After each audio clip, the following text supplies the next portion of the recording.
The Visionaire cipher. A multi-layered application of the Caesar cipher.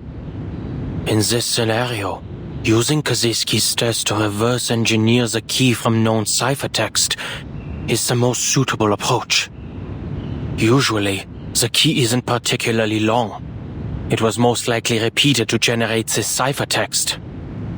Simply find the repeating character sequences and use the distance between them to infer the key's length.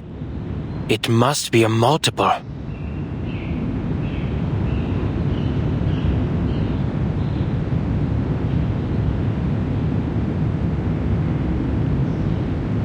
Where did I put that German letter frequency table? First, calculate the index of coincidence. Then, try each possible key combination in order. Laplace's computers must operate at remarkably high speeds. All that remains, then, is to pick out the plaintext with the most meaning.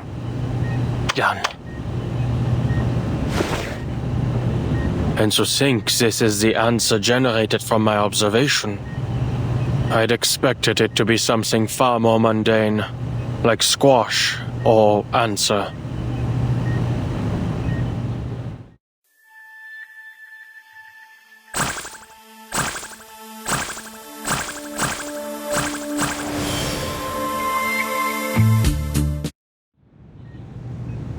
Zukunft.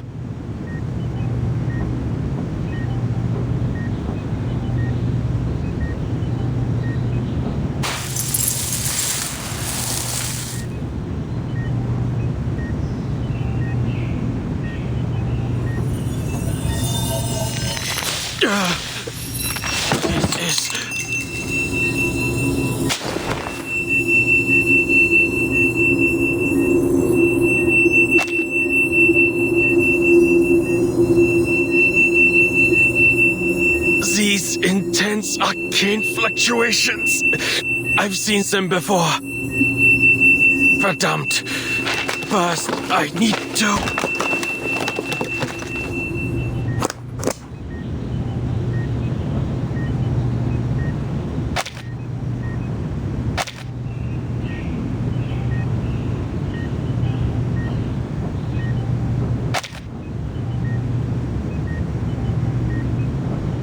I must have seen something like this before. Yes. It was when they tried to read that incantation aloud.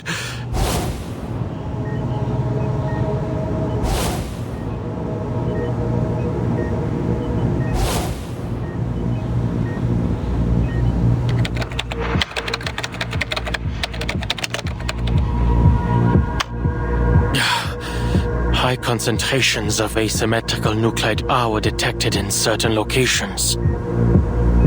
Upon inspection, these concentrations were not correlated with any external factors. These locations did not follow any particular distribution pattern, nor did they overlap with the results of our geological surveys. Based on our current research, the arcane fluctuations at these locations are similar to those of an activated Hoffman knot, both sharing the same tremor frequency. Some posit this as a blessing of sorts, resulting from the worship of a supreme existence. For example, the School of Aperons believe in the Boundless One spared them from the effects of the storm. And Miss Amundsen's self-described worship of the Mother Spirit is most likely connected to the mutation she underwent. All of these locations had records of relatively extended periods of deity worship.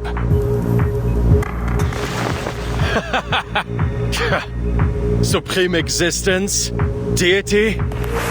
If there were a unifying theory to describe the entire universe, even these so-called gods would be scientifically explained.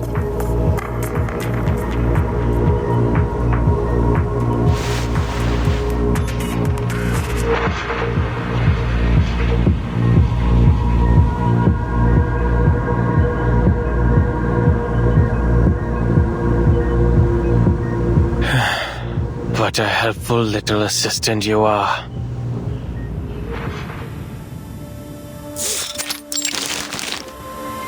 The news you brought back was very interesting, Simone. Madame Z has always maintained a cooperative attitude toward Laplace. It should have come as no surprise to you.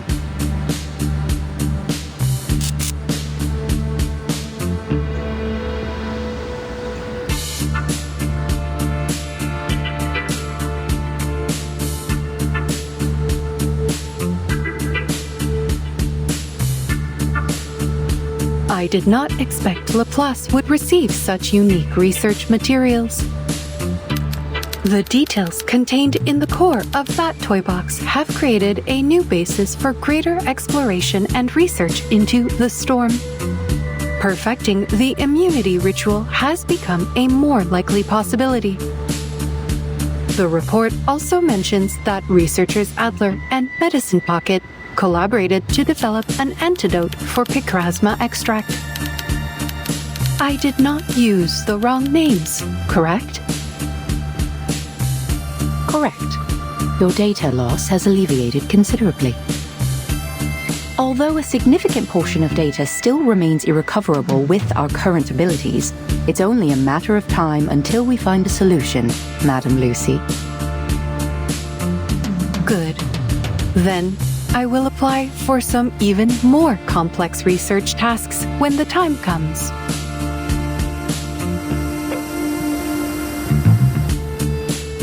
I have finished composing a response to researcher Adler's letter.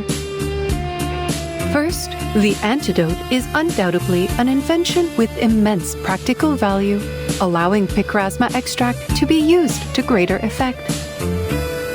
However, their testing methods went against regulations. They have violated Articles 51 and 106 of the Laplace Laboratory Code of Conduct.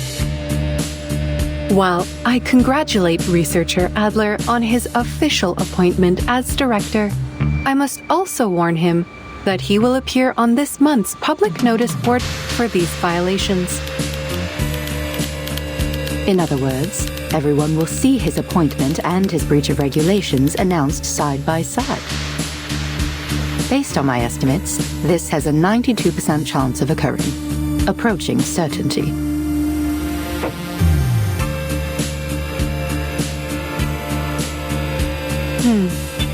There is something else I do not understand. Does Laplace currently have a large surplus of paper? All this information could have been relayed via communication device. It's generally considered that letters are a more formal form of notice. Any other thoughts on his appointment? Would you like me to monitor researcher Adler's performance during his first 3 months as director? There is no need to scrutinize this specific matter, Simone.